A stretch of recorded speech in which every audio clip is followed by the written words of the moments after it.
That's a good one. I like that. OK, look, talking of free speech, Bruce, what have you got for our audience tonight? So, the Home Secretary has full control of your data.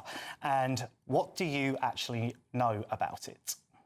So basically, back in October 2024, the government put a bill into Parliament. It actually went through the Lords with Baroness Jones and Peter Kyle.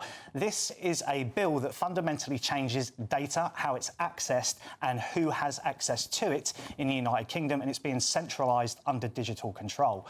They will be able to access private organisations for your health records, your banking details, your ID, your biometric data, your facial scans, your fingerprints, and the Home Secretary will control every aspect of it. They can even vote on this bill and vote on changes on this bill without parliamentary vote. So it is probably, for me, one of the most authoritarian bills that nobody knows about. It took a year to go through the House of Lords and Parliament. It was barely publicised in the MSM, and it hit Royal Ascension on June the 19th this year. For me, it is the foundation to central bank digital currency and digital ID. Bruce, can I ask a follow-up question? Do you think people care? No. No. Yeah, and I think this is literally what I was about to come on to. When you take some of the topics we've been talking about here tonight, there's a beautiful thread between them all, isn't there?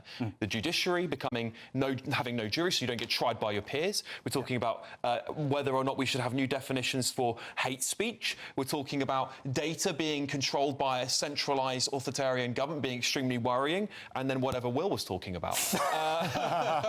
But there is a dangerous thread, isn't there? There is a dangerous thread, and it worries me. I don't care who's in government, because I have a lot of bad things to say about the Tories. I have a lot about... They did an abysmal job. In fact, most of the laws that Labour are potentially weaponising now were made by the Conservative Party, so no love lost for them, by the way. Lucy, it's quite dangerous, isn't it, when we give all of our data to these big companies, but now we've got governments taking control of it. They could look into almost everything. They could know everything about you without your authority. Yeah.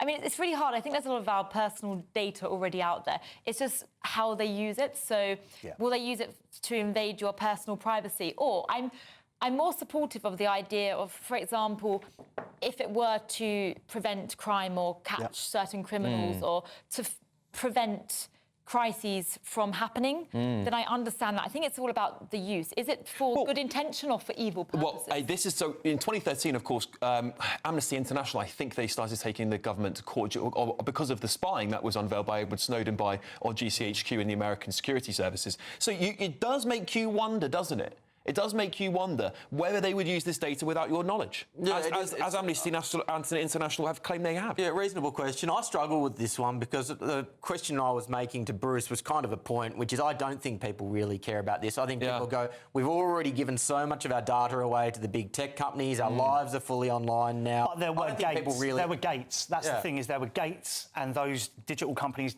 generally protected your data.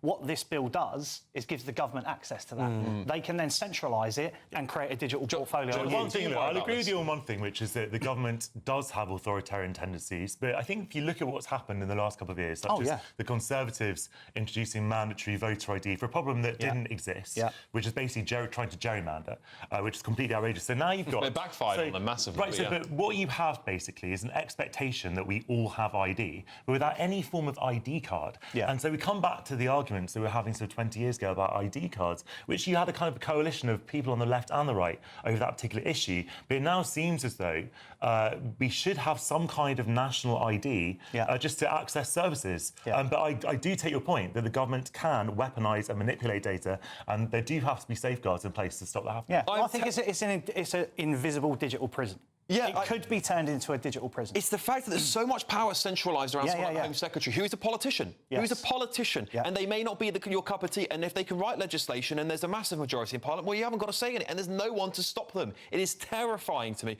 And we know they're going to bring this digital ID out. We know it's coming. We know it's coming, don't we, Will? What do you make of that digital ID? No, I agree. This is the Blairite dream, which Starmer is now carrying the torch for, so I think it is very much in the works. Well, it's the Gov. Sorry, Lucy. The Gov.uk One app is now being fully trialled, and the veterans card is going to be the first thing to go digital. That's this year. Vaccine passports were sort of the prelude to this, weren't they? Yeah, I was literally about to say, I think 2020 gave us a demonstration of how much power the government has when it needs to. You know, from lockdowns to COVID vaccine passports. I think that's just a preamble of what's to come. Yeah, I do find this terrifying. Even as someone on the left, very briefly, Jonathan, do you fear ID cards being used in the country? I don't fear ID cards per se because we basically already need to have them. And if you don't have a driver's license or a passport, then you are shafted in so many ways in this country. And so, but what I do think is that it needs to be fully regulated so the government can't weaponise it. OK, well, loads more to come on the Saturday 5, so stay tuned. We've got a big interview on why Angela Rayner was kicked out of Unite. We're going to have a trade unionist coming onto the show to tell us more about that. Plus, we're going to have a first look at our triggered tantrums. That's part of the show where we have these insane meltdowns. Trust me, they are absolutely hilarious this week. You're not going to want to miss it. Loads more to come, and I want to hear what you have to say. Put your Ask the Fives into me right now during the break, and I'm going to start collecting them while you grab a cup of tea. I'll see you just after the weather.